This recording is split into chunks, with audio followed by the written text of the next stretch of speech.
हाँ, hello and good evening बच्चों। तो कैसे हो आप सब। चलिए अब हम स्टार्ट करते हैं वेक्टर का और एक लेक्चर। इसमें हम जो है डॉट प्रोडक्ट को ही कंटिन्यू डिस्कशन करेंगे।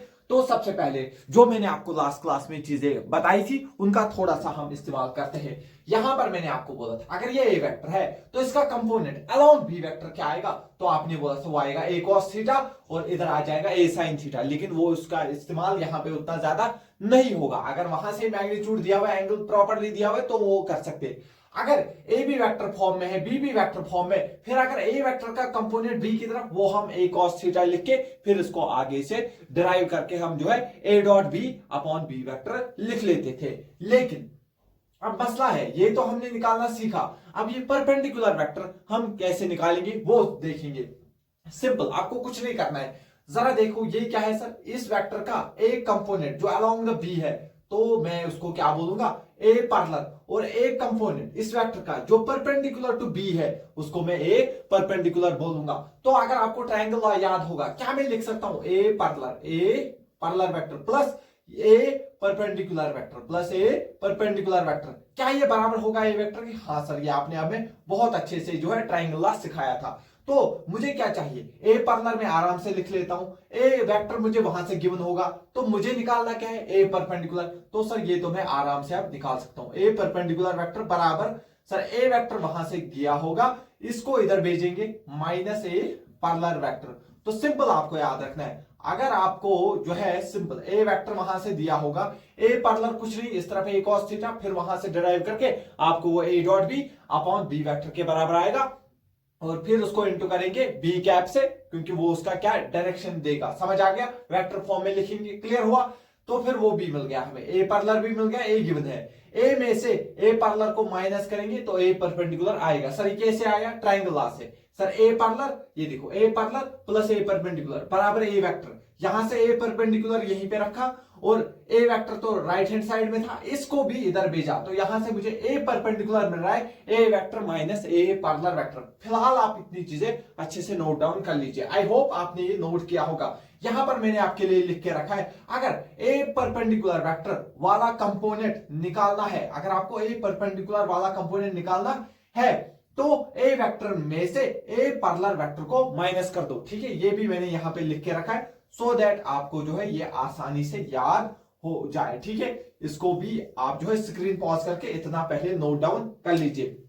अब इसको हम सीखने की कोशिश करेंगे एक सवाल लेके। ठीक है, चलिए अब सवाल से इसको सीखने की कोशिश करेंगे। ये आपको ए वेक्टर दिया है 3i cap plus 4j cap, B vector दिया है i cap plus j cap. सबसे पहले क्या पूछा है, कंपोनेंट ऑफ, देखो पहला पार्ट हमसे क्या पूछा है, component of A vector parallel to B. Along बोले या पैरेलल बोले एक ही बात होती है, parallel to B vector. Sir ये आपने हमें सिखाया था, पैरेलल टू बी वेक्टर क्या आएगा सर, वो आएगा ए कॉस थीटा के बराबर। ठीक है sir, sir A cos theta आपने बोला सर ये होता है ए डॉट बी अपॉन में magnitude of A magnitude of B. यहां पर ए और ए हो गया कैंसल। सर ये आ गया हमारे पास A vector dot B vector divide by B. Simple क्या तरीका क्या है याद रखने का, जब भी component of A along B या पैरेलल टू बी जिसके अलोंग निकालने को बोले वो उसका मैग्नीट्यूड डिवाइड में ऊपर आएगा simple A dot B. Clear है इतना? हाँ सर, तो चलिए अब हम इसको कर लेते हैं। ये क्या आएगा, शाबाश, डॉट प्रोडक्ट 3, इसका देखो आई का कंपोनेंट 3, इसका कंपोनेंट 1, 3 इंटू 1 सर हो गया 3, प्लस में सर इसका कंपोनेंट 4, इसका 1, 4 इंटू 1 4, डिवाइड बाई सर इसका मैग्नीट्यूड क्या होता है, मैं पहले ही सिखा चुका हूं, बी का मैग्नीट्यूड आई प्लस आई, इसका क्या होगा 1 under root 1 square plus under root 1 square, that mean sir वो आएगा रूट 2। 4 प्लस 3 होता है 7 अपॉन रूट 2 जो है इसका कंपोनेंट आ गया। क्लियर है इतना? हाँ सर, लेकिन ये सर क्या मिल गया मैग्नीट्यूड, लेकिन मुझे क्या चाहिए वेक्टर फॉर्म में। तो चलिए अब हम यहां पर लिखेंगे दूसरा पार्ट। दूसरा पार्ट क्या है, component of A vector parallel to B in vector form. अगर वेक्टर फॉर्म में चाहिए, कुछ नहीं करना है आपको, क्या करना है, कुछ नहीं करना है, आपके पास ऑलरेडी क्या है, आपने मैग्नीट्यूड निकाल चुके हैं। मैग्नीट्यूड कितना है सर, मैग्नीट्यूड आप निकाल चुके हैं 7 अपॉन रूट 2। सर किसके अलोंग, किसके पैरेलल, बी वेक्टर के, यानी कि यहाँ पे बी कैप लिखना है। बी कैप क्या होगा sir, B vector divide by उसका मैग्नीट्यूड। बी वेक्टर क्या है सर, सर वो है 3i cap plus 4j cap. बहुत बड़ी सॉरी बी वेक्टर तो हमारे पास क्या है यहाँ पे I cap plus J cap, I cap plus J cap. And sir इनका मैग्नीट्यूड है √2, तो यहाँ पे √2 हो जाएगा 4, ये बचेगा 7 डिवाइड बाई 4, 7 डिवाइड बाई 4, ऊपर बचेगा आई cap plus J cap, I cap plus J cap जो है वो हमारे पास इसका जो है आंसर बनेगा। ठीक है, क्लियर है यहां तक, ये भी मिल गया। अब इसके बाद क्या पूछेगा, थर्ड पार्ट जो है इंपॉर्टेंट है अब हमारे पास, क्योंकि ये दो चीजें हम लास्ट क्लास में सीख कर आ चुके थे। अब इसमें क्या हमें सीखना है, इस क्लास में अब हम जनरल डिस्कशन करेंगे component of A perpendicular to B. अब क्या चाहिए, परपेंडिकुलर वाला कंपोनेंट, यानी कि वो कंपोनेंट ऑफ ए का कंपोनेंट जो बी के परपेंडिकुलर होगा। दैट मींस मैंने बोला आपको सीधे, जब भी आपको ए परपेंडिकुलर वेक्टर चाहिए होगा तो आपको कुछ नहीं करना है, जो आपको ए वेक्टर दिया होगा उसमें से ए पैरेलल वेक्टर को माइनस कर लेना है। क्लियर है सर, ए वेक्टर कितना है हमारे पास, ध्यान से देखो, ए वेक्टर है 3i कैप प्लस 4 जे कैप, 3i कैप प्लस 4 जे कैप, सर वो है 3i कैप प्लस 4 जे कैप। क्लियर है, माइनस कर दीजिए सर ए पैरेलल वेक्टर है ये sir 7/4 I cap plus J cap, I cap plus, ठीक है। तो अब इन दोनों को माइनस कर दो, देखो आई वाला आई में से माइनस होगा, तो आई के साथ क्या है 3 माइनस, सर इसका कंपोनेंट इसके साथ इंटू में हो जाएगा 7/4 और ये हो गया आई कैप, ठीक है, प्लस अब यहां पे देखो इसका कंपोनेंट है सर 4, सर इसका कंपोनेंट इसको भी ये इंटू हो जाएगा 7/4 और जे कैप। क्लियर है, यहां पर देखो 4 3 क्या हो गया 12, 12 माइनस 7 कितना होता है सर, 12 माइनस 7 होता है 5 divide by 4, 5 divide by 4 I cap, plus में सर ये हो गया 4 4 16, 16 में से 7 गया, दैट मींस 9/4 जे कैप, ये हमारे पास आंसर मिल जाएगा। ये कंपोनेंट क्या है, ये जो है ये वो वेक्टर है जो क्या है, ये वो वाला कंपोनेंट है ए वेक्टर का जो बी वेक्टर के परपेंडिकुलर होगा। ठीक है, पहले जो है आप इतना नोट करिए, फिर हम और एक सवाल जो है इसके ऊपर डिस्कशन कर लेते हैं।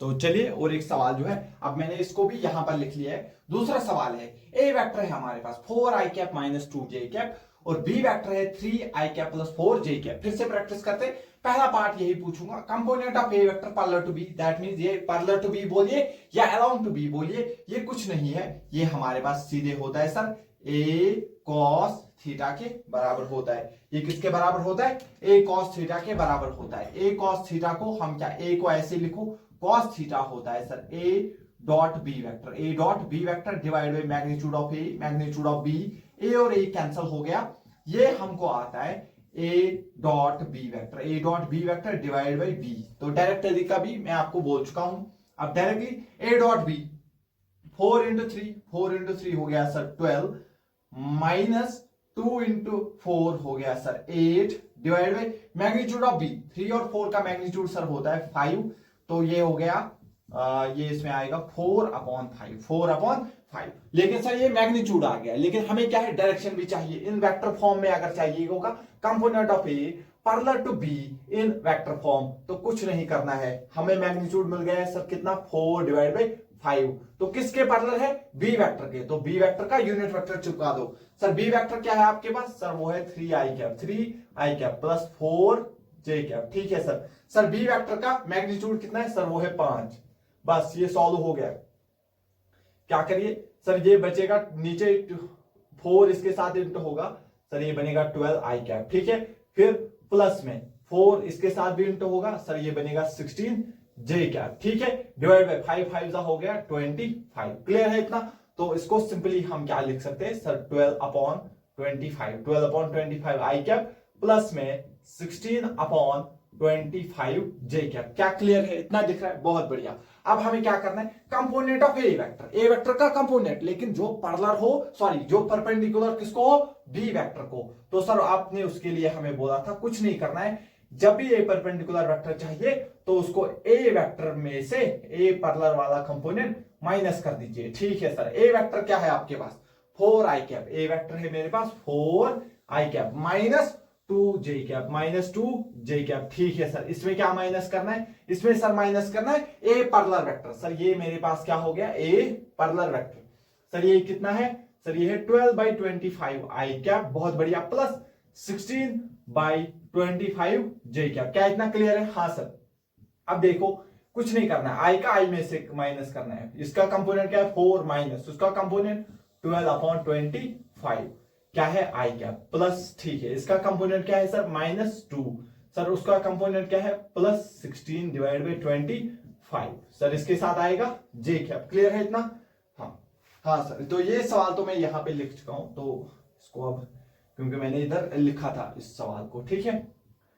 25 इंटू 4 होता है 100, 100 में से 12 जाएगा तो सर ये बचता है 88/25 आई कैप। क्लियर है? हाँ सर।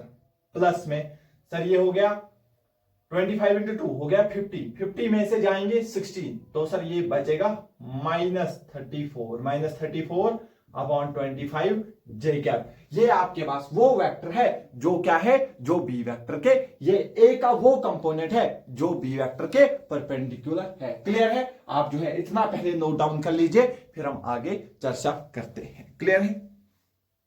हाँ, यहां पर हमसे एक गलती हो गई, यहां पर मुझे माइनस करना था क्योंकि ये तो -2 -16, यहां पर जो है एक यहां पर माइनस आएगा। क्लियर है? ये कंपोनेंट इसका थोड़ा सा चेंज हो जाएगा, कुछ नहीं, इसको इसके साथ करो, ये हो गया -50 एंड -16, ये हो गया सर -66/25 जे कैप जो है इसका आंसर होगा। क्लियर है इतना? ठीक है, इसको नोट डाउन कर लीजिए। हाँ, तो चलिए अब हम आगे बढ़ते हैं। अभी तक हमने देखा अगर हमारे पास दो वेक्टर होते हैं तो डॉट प्रोडक्ट की मदद से हम कैसे देखते हैं वो दो वेक्टर परपेंडिकुलर है या नहीं है। तो क्या कैसे देखते हैं? अगर वो दो वेक्टर्स का डॉट प्रोडक्ट हमें 0 मिलता है तो हम क्या बोलते हैं? वो दो वेक्टर्स आपस में क्या होंगे सर? वो परपेंडिकुलर होंगे। लेकिन सर आपने जो है पैरेलल वेक्टर के बारे में बात नहीं की। तो पैरेलल वेक्टर हम जनरली डायरेक्टली कैसे देखते हैं? एक तरीका तो हम सीखेंगे क्रॉस प्रोडक्ट में, और दूसरा तरीका हम डायरेक्टली भी सीख सकते हैं। अगर आपके पास इस तरीके से दो वेक्टर दिए होंगे, इस तरीके से दो वेक्टर दिए होंगे, तो आपको कुछ नहीं करना है। आपको क्या करना है? इनके एक्स और इनके आई वाले कंपोनेंट्स का रेशो लेना है। तो सबसे पहले इसका आई कंपोनेंट क्या है सर? वो है ए एक्स। सर इसका आई कंपोनेंट क्या है? वो है बी एक्स। ये बराबर होना चाहिए, शाबाश। इसके जे कंपोनेंट के साथ क्या है? ए वाई। इसका क्या है सर? B Y. ये बराबर होना चाहिए किसके? ए जेड अपॉन बी जेड के बराबर। अगर इनके तीनों का रेशो वाला कंपोनेंट जो है बराबर आ गया, और मान लीजिए ये किसी नंबर n के बराबर आता है, अगर ये बराबर नहीं आए दैट मींस ये पैरेलल वेक्टर नहीं होंगे, ये पैरेलल वेक्टर नहीं होंगे। और अगर ये पैरेलल वेक्टर होंगे तो ये क्या हो सकता है? अब जो ये n डिसाइड करेगा पैरेलल वेक्टर क्या हो सकते हैं? या तो ये दोनों सेम डायरेक्शन में होंगे दैट मींस सर ये पैरेलल होंगे, या ऐसा भी तो हो सकता है एक आगे हो एक पीछे हो दैट मींस इनको बोलते हैं एंटी पैरेलल। ये या तो पैरेलल होंगे या एंटी पैरेलल होंगे, दो में से एक चीज इनको हो सकती है। तो वो कौन बताएगा? वो हमें n बताएगा। दैट मींस n हमारे पास डिसाइड करेगा क्या ये वेक्टर पैरेलल होंगे या एंटी पैरेलल होंगे। सबसे पहले अगर हमारे पास n की वैल्यू 0 से बड़ी आई, दैट मींस n की वैल्यू अगर पॉजिटिव आती है, अगर n की वैल्यू क्या आती है? पॉजिटिव आती है, तो हम बोलेंगे ये दो वेक्टर आपस में क्या होंगे? ये दो वेक्टर आपस में पैरेलल वेक्टर होंगे। क्या होंगे? ये पैरेलल वेक्टर होंगे। लेकिन सर अगर n जो है, अगर ये किसी n नंबर के बराबर आएगा, अगर वो n लेस देन 0 हुआ, दैट मींस अगर वो सर नेगेटिव हुआ, क्या हुआ सर? अगर वो नेगेटिव हुआ, अगर वो नेगेटिव हुआ तो ये एंटी पैरेलल वेक्टर होंगे। क्या होंगे? एंटी पैरेलल वेक्टर्स होंगे, ये एंटी पैरेलल वेक्टर्स होंगे। क्या इतना क्लियर है? हाँ सर। तो चलिए अब इसको एक क्वेश्चन से हम समझने की कोशिश करेंगे। हमें यहां पे दिया है A vector and B vector, उसने वहीं से बोला है if A vector and B vector are parallel, अगर ये पैरेलल होंगे तो क्या होगा? आई का आई के साथ, जे का जे के साथ, के का के साथ वाले कंपोनेंट का रेशो बराबर होना चाहिए। तो सर अगर ये पैरेलल है तो डायरेक्टली सर इसका कंपोनेंट क्या है? 3, सर आई का कंपोनेंट 9, इसका रेशो बराबर होने चाहिए। सर इसका कंपोनेंट क्या है? बी, इसका कंपोनेंट है सर 2, बराबर होना चाहिए। सर इसका कंपोनेंट -a, सर इसका कंपोनेंट 5, ये क्या होने चाहिए? बराबर होने चाहिए। क्लियर है? तो सर उसने क्या पूछा है? a + b का होल स्क्वायर। तो अगर पहले मैं इन दो को लूंगा तो सर यहां से मुझे दिख रहा है 3/9 बराबर b/2, ठीक है। तो यहां से मुझे b की वैल्यू मिलेगी, ठीक है। 3 1 जा 3, 3 जा 3 1 जा 3 3 जा होता है 9, ये 2 इधर जाएगा तो b बराबर आएगा 2/3। b की वैल्यू मुझे मिल गई 2/3। अब a की वैल्यू कैसे निकालेंगे, या तो अब ऐसे करो, नहीं अब हम डायरेक्टली करेंगे, इसको इसके साथ इक्वेट करेंगे। तो सर ये आ गया फिर से 3/9 बराबर -a/5। फिर से 3 1 जा 3 3 जा, ये इधर चला जाएगा, a बराबर ये माइनस पहले इस साइड, ये 5 इधर हो जाएगा और डिवाइड बाय बचेगा 3। दैट मींस a की वैल्यू है -5/3। लेकिन मुझे a प्लस b की वैल्यू निकालनी है, तो सर a प्लस b की वैल्यू तो मुझे चाहिए। सर a की वैल्यू क्या है -5/3 प्लस b की वैल्यू है सर 2/3। सर इसका मुझे चाहिए स्क्वायर। ठीक है, देखो दोनों का डिनोमिनेटर सेम है तो ऊपर वाले डायरेक्टली क्या होंगे, प्लस या माइनस। ये -5 प्लस 2, सर ये बचेगा -3 डिवाइड बाई, इनके बदले एक ही आएगा, ये और ये हो गया कैंसल क्योंकि दोनों का डिनोमिनेटर सेम है। ये क्या बच गया इसका लेकिन स्क्वायर। सर 3 और 3 कैंसल, ये बच गया सर -1 का स्क्वायर 1। तो इसका आंसर जो है वो 1 आएगा। क्या आपको ये सवाल अच्छा लगा, क्या आपको पूरा समझ आ गया इस सवाल से, क्लियर हुआ? तो ऐसे हम देखते हैं कौन से वेक्टर पैरेलल वेक्टर है और कौन से वेक्टर एंटी पैरेलल वेक्टर्स है। क्लियर हुआ? ठीक है, इतना पहले आप जो है नोट डाउन कर लीजिए। तो ये हमारा जो है ऑलमोस्ट जो है डॉट प्रोडक्ट वाला पार्ट क्या हो गया है, कंप्लीट हो गया है। अब जो है कुछ जनरली हमारे पास ये ज्यादातर ऐसे जो है हमारे सवाल देखने को मिलेंगे आगे वाले चैप्टर्स में। तो इनमें कंपोनेंट हम डायरेक्टली कैसे निकालते हैं वो चीज मैं आपको यहीं पे सिखाना चाहता हूं, सो दैट जब हम उन चैप्टर में जाए आपको ये चीज जो है पूरा अच्छे से आती हुई होनी चाहिए, सो दैट वहां पे हम फिर बहुत अच्छे से उन चीजों को समझ पाए। जो वहां पे कंसेप्ट हमें समझने हैं वो हम अच्छे से समझ पाए, ना कि हम यहीं पे रह जाए। क्लियर हुआ? ठीक है सर। और मैं आपको 1-2 पॉइंट मुझे और बोल दे तो वो मैं बोल देता हूं, या मैं पहले ही बोल देता हूं क्योंकि फिर पढ़ाते पढ़ाते दिमाग से वो निकल जाता है। याद रखिएगा, अगर किसी बी वेक्टर का प्रोजेक्शन 0 है, अगर वो बोलता है ए वेक्टर का प्रोजेक्शन बी वेक्टर की तरफ 0 है, तो वो कब हो सकता है, कब होता है प्रोजेक्शन? अगर देखो, अगर मेरा हाथ थोड़ा भी टिल्ट है तो इसका कुछ ना कुछ परछाई जो है इस एक्सिस के ऊपर देखने को मिलेगा। देखो मेरी हाथ की परछाई देखो कब 0 होगी, एकदम 0 होगी जब वो एकदम 90 डिग्री होगा। याद रखना, अगर वो बोल रहा है एक वेक्टर का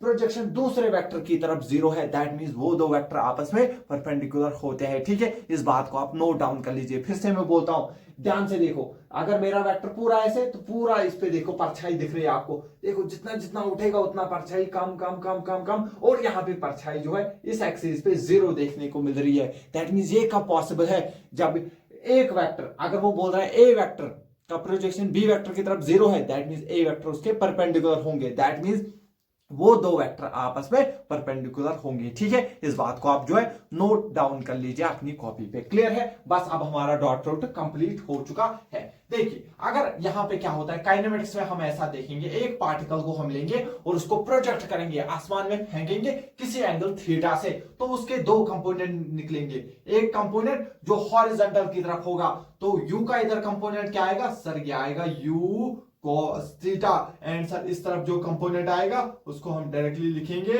u sin थीटा, क्योंकि यहाँ पे u की वैल्यू भी दी होती है और एंगल भी डिफाइन होता है। क्लियर है? हाँ सर। अब मान लीजिए किसी टावर से आपने कोई पार्टिकल फेंका है, तो उसका एक कंपोनेंट हॉरिजॉन्टल की तरफ आएगा, सर क्या आएगा सर, ये आएगा u cos थीटा, और इधर क्या आएगा, बहुत बढ़िया, इधर आएगा u sin थीटा। क्लियर है इतना? हाँ सर।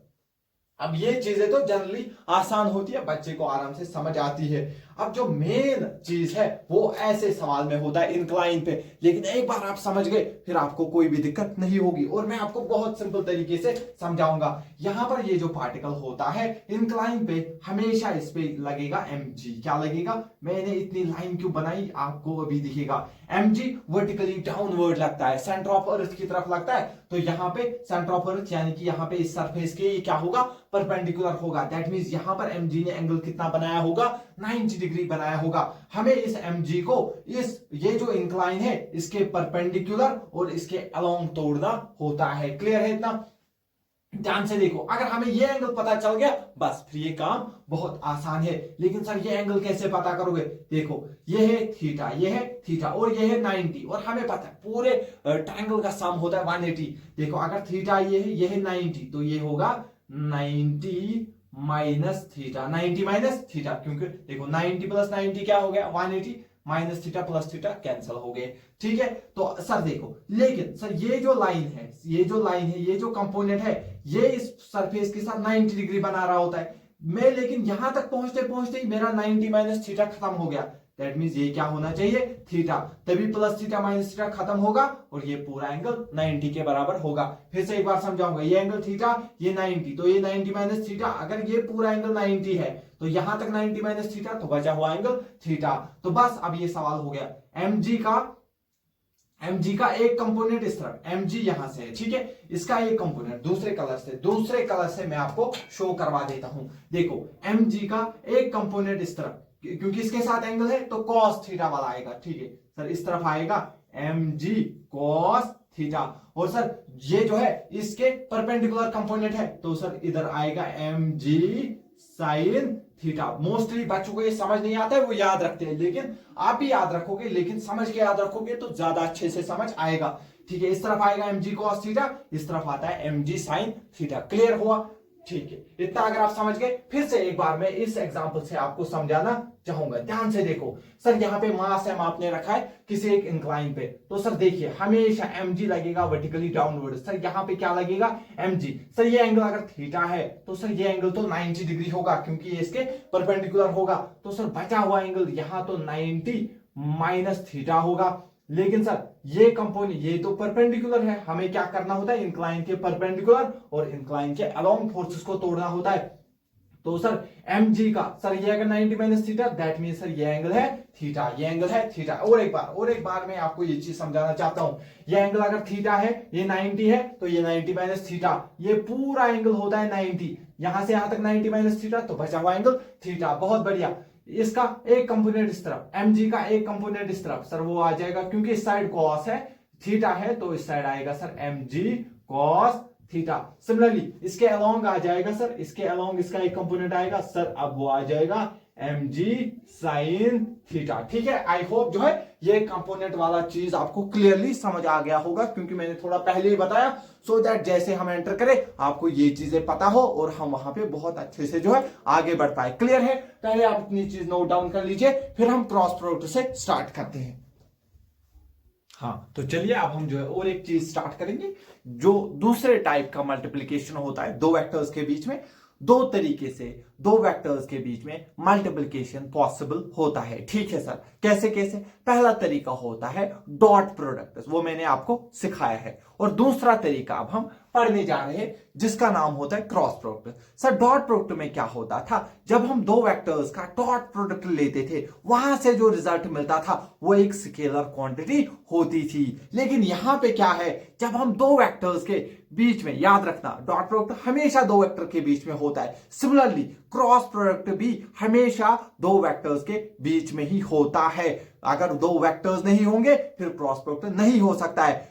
पहले दो वेक्टर होने चाहिए, तभी उनके बीच में हम क्रॉस प्रोडक्ट कर सकते हैं। लेकिन जब हम क्रॉस प्रोडक्ट करेंगे दो वेक्टर्स के बीच में, वहां से जो रिजल्ट मिलेगा वो एक वेक्टर क्वांटिटी होती है, वो एक क्या होती है, वेक्टर क्वांटिटी होती है। इसीलिए हम बोलते हैं क्रॉस प्रोडक्ट का दूसरा नाम वेक्टर प्रोडक्ट भी होता है। इसीलिए हम क्या बोलते हैं, क्रॉस प्रोडक्ट का दूसरा नाम वेक्टर प्रोडक्ट भी होता है। क्या आपको ये चीज समझ आ गई? सबसे पहले हेडिंग डालिए क्रॉस प्रोडक्ट, और में लिखिए इसका दूसरा नाम होता है वेक्टर प्रोडक्ट। क्यों इसका दूसरा नाम वेक्टर प्रोडक्ट होता है? क्योंकि जो क्रॉस प्रोडक्ट से हमें रिजल्ट मिलता है वो अपने आप में भी एक वेक्टर ही होता है। क्लियर हुआ सर?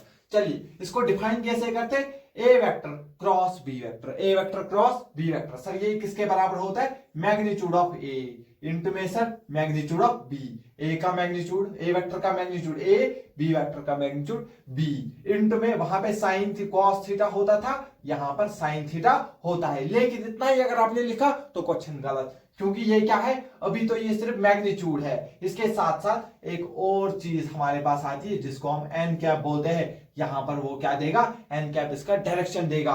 ये है ए क्रॉस बी का मैग्नीट्यूड और एन कैप इसका डायरेक्शन देता है। क्या आपको क्लियर समझ आ रहा है? ए क्रॉस बी को क्या लिख सकते हैं sir, A B sine theta, A B sine theta इसका मैग्नीट्यूड है, और इसकी डायरेक्शन कौन बताएगा सर, इसकी डायरेक्शन हमें एन कैप बताता है। इसकी डायरेक्शन कौन बताता है, एन कैप बताता है। और ये एन कैप कैसे होता है सर? आप डायरेक्शन कैसे होगी? दो तरीके होते हैं। ये डायरेक्शन या तो ए और बी दोनों के परपेंडिकुलर हो, याद रखना ये जो एन कैप होता है ये एक यूनिट वेक्टर होता है। एन कैप है दैट मींस एक यूनिट वेक्टर है। सर इसकी डायरेक्शन किधर होगी? इसकी डायरेक्शन इन दोनों ही वेक्टर के परपेंडिकुलर होगी। ये ए क्रॉस बी के परपेंडिकुलर होगी। मैं आपको थोड़ा सा समझाना चाहता हूं, ध्यान से देखो। मान लीजिए ये ए वेक्टर है, मान लीजिए ये ए वेक्टर है, इसको मान लो बी वेक्टर, ये ए वेक्टर ये बी वेक्टर, तो इसके परपेंडिकुलर देखो। अब अगर मैं ए क्रॉस बी करूंगा तो जो इनका रिजल्टेंट होगा उसकी जो डायरेक्शन होगी, एन कैप की जो डायरेक्शन होगी वो ए के भी परपेंडिकुलर होगी और बी के भी परपेंडिकुलर होगी। दैट मींस वो इन दोनों के परपेंडिकुलर होगी। इस तरीके से ए के भी परपेंडिकुलर, बी के भी परपेंडिकुलर। लेकिन अब या तो ये सर बाहर की तरफ होगी या अंदर की तरफ होगी, या इधर से बाहर की तरफ होगी या अंदर की तरफ होगी, या तो सर ऐसे बोर्ड से बाहर जाती हुई डायरेक्शन होगी या इनटू द बोर्ड जाती हुई डायरेक्शन होगी। क्लियर हुआ? ठीक है सर, वो तो हम देखेंगे। सर इसका मतलब आप कह रहे हो sir A B sine theta हमारे पास ए क्रॉस बी का मैग्नीट्यूड होता है। एंड सर ये जो आपने एन कैप बोला है, सर आप कह रहे हो ये एक ऐसा यूनिट वेक्टर है जो इन दोनों ए वेक्टर और बी वेक्टर दोनों के ही परपेंडिकुलर होगा। क्लियर है? वो मैंने यहां पे जो है लिख लिया है। देखो दो vectors A vector and B vector, दो vectors A vector and B vector का क्रॉस प्रोडक्ट एक तीसरा वेक्टर होता है। वो भी अपने आप में क्या होता है? एक वेक्टर होता है। क्लियर है? जो इन दोनों A vector and B vector के परपेंडिकुलर होता है। जो यानी कि यहां से जो रिजल्ट मिलेगा ये जो है ये वेक्टर, ये पूरा अपने आप में एक वेक्टर है। इसका मैग्नीट्यूड, ये उसकी डायरेक्शन, ये जो पूरा वेक्टर है ये ए के भी परपेंडिकुलर होगा, बी के भी परपेंडिकुलर होगा। सर ये तो इसका मैग्नीट्यूड है, दैट मींस जो ये एन कैप है जो इसकी डायरेक्शन देगा वो ए के भी परपेंडिकुलर होगी और बी के भी परपेंडिकुलर होगी। तो और सिंपल करके मैं इसको लिखना चाहूंगा, ध्यान से देखना। ए vector cross B vector, A vector cross B vector. अगर जो है खाली आपको मैग्नीट्यूड चाहिए होगा, क्या चाहिए होगा? अगर तुमको खाली मैग्नीट्यूड चाहिए होगा तो तुमको लिखना है ए बी साइन थीटा। लेकिन ये क्या है? खाली मैग्नीट्यूड। लेकिन अगर आपको पूरा चाहिए, अगर आपको देखो इसके बाद दो चीजें हैं, एक तो इसका मैग्नीट्यूड, एक इसकी डायरेक्शन। सर मैग्नीट्यूड क्या है इसका? A B sine theta. और डायरेक्शन क्या है? सर इसकी जो डायरेक्शन है, सर इसकी जो डायरेक्शन है वो हमें कौन देता है? एन कैप देता है। और ये एन कैप जो है, N cap is perpendicular to both, शाबाश, A vector and B vector. यानी कि ये दोनों ए वेक्टर और बी वेक्टर के परपेंडिकुलर होता है। क्या क्लियर समझ आ गया? जो इन दोनों वेक्टर ए और बी के परपेंडिकुलर होता है। क्या आपको ये बातें यहां तक जो है जो मैंने समझाई वो आपको समझ आ गई? यहां पर फिर से मैंने लिखा है ए क्रॉस बी का रिजल्टेंट खुद में एक वेक्टर होता है। ए क्रॉस बी का रिजल्टेंट ये है, ये खुद में एक वेक्टर है। क्यों वेक्टर है? इसके पास मैग्नीट्यूड भी है और डायरेक्शन भी है। क्लियर है? और ये जो है डायरेक्शन इसका एन कैप देता है, लेकिन इसकी दो ही पॉसिबल डायरेक्शन होगी, या तो ये बाहर की तरफ होगा या ये अंदर की तरफ होगा, लेकिन होगा इन दोनों के परपेंडिकुलर, होगा इन दोनों के परपेंडिकुलर। सर अगर मुझे बोले कोई ए क्रॉस बी लिखिए तो क्या करना है? कुछ नहीं करना है, आपको लिखना है A B sine theta, A B sine theta into में N cap. A B sine theta क्या है? सर इसका मैग्नीट्यूड। एन कैप क्या है? सर इस वेक्टर की डायरेक्शन। क्लियर है? तो ये मैं भी सिखाऊंगा आपको डायरेक्शन कैसे निकालते हैं। सर अगर उसने खाली मैग्नीट्यूड पूछा है तो बस डायरेक्शन को हटा दो, खाली लिखो ए बी साइन थीटा। क्या लिखो? खाली लिखो ए बी साइन थीटा। क्या आपको क्लियर समझ आ रहा है? हाँ सर। थोड़ा सा डिस्कशन मैं और इस एन कैप की तरफ करना चाहता हूं। यहां पर मैं लिखूंगा ये जो एन कैप है, एन कैप इज शाबाश परपेंडिकुलर टू, आप भी लिखिए N cap is perpendicular to both, N cap is perpendicular to both A vector and B vector, A vector and B vector. अगर ये ए वेक्टर और B vector दोनों के perpendicular है तो क्या आप मुझे बोल सकते हो? अगर मैं N cap dot A vector अगर मैं करूं, या सिंपल थोड़ा सा और इतना आपको समझ आ गया?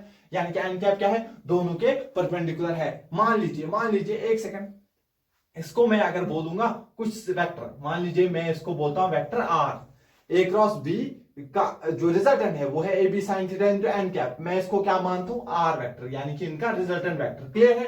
तो मैंने क्या बोला, ये जो वेक्टर है ये इन दोनों वेक्टर्स के परपेंडिकुलर होगा। तो आर वेक्टर सिमिलरली मैं क्या लिख सकता हूं, क्योंकि अगर इसकी डायरेक्शन दोनों के परपेंडिकुलर है तो ये अपने आप इन दोनों वेक्टर्स के परपेंडिकुलर होता है। ये दोनों बातें आपको क्लियर होनी चाहिए। सर मैं लिख सकता हूं R vector is perpendicular to r vector is perpendicular to both, शाबाश, r vector is perpendicular to both a vector and b vector, a vector and b vector। Clear है इतना? हाँ, ये मैंने क्यों बताया, क्योंकि यहां से मैं कुछ इंपॉर्टेंट चीज आपको बोलना चाहता हूं। अगर मैं अब करूंगा, मैंने आपको क्या बोला, आर वेक्टर क्या है, दोनों के परपेंडिकुलर, ए वेक्टर को भी और बी वेक्टर को भी। अगर मैं आपसे पूछूंगा R vector dot A vector, और अगर मैं आपसे पूछूंगा R vector dot B vector, तो आपका आंसर क्या होगा?